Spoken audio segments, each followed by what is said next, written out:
বাংলাদেশের সম্ভাবনাময় প্রাকৃতিক সম্পদের ভান্ডার ভোলা, কিন্তু সেই সম্পদ ঘিরে এখনো গড়ে ওঠেনি প্রত্যাশিত শিল্পায়ন। কর্মসংস্থানের অভাবে জেলার হাজারো তরুণ তরুণী জীবিকার সন্ধানে পাড়ি জমাচ্ছেন দেশের বিভিন্ন প্রান্তে। স্থানীয়দের অভিযোগ, ভোলার গ্যাসে দেশের শিল্প চলে, অথচ জেলার মানুষই বেকার। তাদের দাবি, গ্যাস ভিত্তিক শিল্পায়নে বদলে দিতে পারে ভোলার অর্থনীতি। দ্বীপ জেলা ভোলা, বলা হয় কুইন আইল্যান্ড অব বাংলাদেশ। এই জেলাকে প্রকৃতি যেমন দিয়েছে বিস্তীর্ণ নদ নদী, দিয়েছে সবুজের সমারোহ, তেমনি মাটির নিচেও লুকিয়ে রেখেছে প্রাকৃতিক সম্পদ, গ্যাসের ভান্ডার।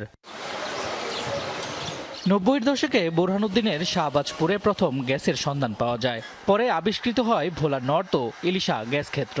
বর্তমানে ৩টি ক্ষেত্রেই রয়েছে প্রায় ২ থেকে ৩ ট্রিলিয়ন ঘনফুট গ্যাস। কিন্তু এত বড় সম্পদেও বদলে দিতে পারেনি ভোলার অর্থনীতির চিত্র। ক্রায়োজনিক ট্যাঙ্কে করে গ্যাস পৌঁছে যাচ্ছে দেশের বিভিন্ন শিল্পাঞ্চলে, অথচ গ্যাসের উৎপাদনস্থলে গড়ে ওঠেনি প্রয়োজনীয় শিল্প কলকারখানা। ৩টি গ্যাস ক্ষেত্রে ৯টি কূপ রয়েছে, সেখানে পর্যাপ্ত পরিমাণ গ্যাস রয়েছে।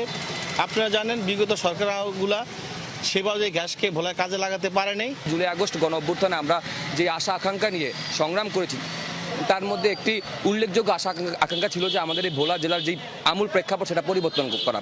বর্তমানে কয়েকটি শিল্প প্রতিষ্ঠান, বিদ্যুৎ কেন্দ্র, ফুয়েলিং স্টেশন এবং সীমিত সংখ্যক আবাসিক ও বাণিজ্যিক সংযোগে গ্যাস সরবরাহ হলেও তা কর্মস্থানের চাহিদার তুলনায় অপ্রতুল। ফলে কাজের খোঁজে প্রতিদিন ঢাকা, চট্টগ্রাম সহ দেশের বিভিন্ন জেলায় পাড়ি জমাচ্ছেন হাজারো তরুণ। আর যারা থেকে যাচ্ছেন তাদের বড় একটি অংশই বেকার। আমাদের মতো যারা আছে সাধারণত চাকরি পাচ্ছে না, তারা করতেছে যে ভোলার বাইরে গিয়ে চাকরি করতে হচ্ছে। প্রতিষ্ঠান বা কর্মসংস্থান তৈরি করা যায়, তাহলে বেকার যুবকরা অনেক নিজেদেরকে একটা সুযোগ করে দিতে পারবে। এই বেকারত্ব অভিশাপ হয়ে দাঁড়াইছে এখন সমাজের জন্য একটা বিস্ফোরা। কেননা সমাজে এখন যত মাদকাসক্ত, যত অপরাধমূলক কাজ হচ্ছে বেকারত্বের কারণেই হচ্ছে। সুশীল সমাজ বলছে, দীর্ঘ ১৮ বছর ধরে কর্মসংস্থানের সংকট এখন সামাজিক সমস্যায় রূপ নিয়েছে।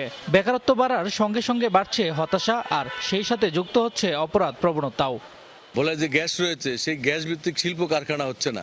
যদি শিল্প কলকারখানা হতো তাহলে বেকারত্ব দূর হতো, অপরাধ প্রবণতা বেকার যুবকদের মাঝ থেকে কমে যেত। ২০ লক্ষ লোকের মধ্যে কয়েক লক্ষ আছে বেকার। এই বেকারদের বেকারত্ব দূর করবার জন্য ভোলায় সরকারকে বিশেষ পদক্ষেপ নিতে হবে। ভোলায় গ্যাস ভিত্তিক কলকারখানা স্থাপনের জন্য বিনিয়োগকারীরা ভোলায় এসে কিভাবে সাফারার হয়েছে এবং তাদের কাছ থেকে বিভিন্ন চাঁদাবাজি মাধ্যমে তাদেরকে আটকিয়ে দেওয়া হয়েছে। এদিকে সরকারের সিদ্ধান্ত বাস্তবায়নে সব ধরনের প্রস্তুতি রয়েছে বলে জানিয়েছে জেলা প্রশাসক। কোনো ইন্ডাস্ট্রি এসে যদি আমাদের কাছে সাহায্য চায়, আমরা ডিপার্টমেন্টের যে সমন্বয়, সেই সমন্বয়ে আমরা জেলা প্রশাসন থেকে করে দিতে পারবো ইনশাআল্লাহ, এবং আমরা সর্বদা এটার জন্য প্রস্তুত আছি। বর্তমানে ভোলার গ্যাস ব্যবহার হচ্ছে ২টি বিদ্যুৎ কেন্দ্র, ৭টি শিল্প প্রতিষ্ঠান এবং ২,৩৪৪টি আবাসিক সংযোগে। এছাড়াও যার একটি বড় অংশ Intraco fuelling station LPG, CNG আকারে সিলিন্ডারে করে পরিবহন করছে। শামস তাবরিজ উচ্ছ্বাস, যমুনা নিউজ।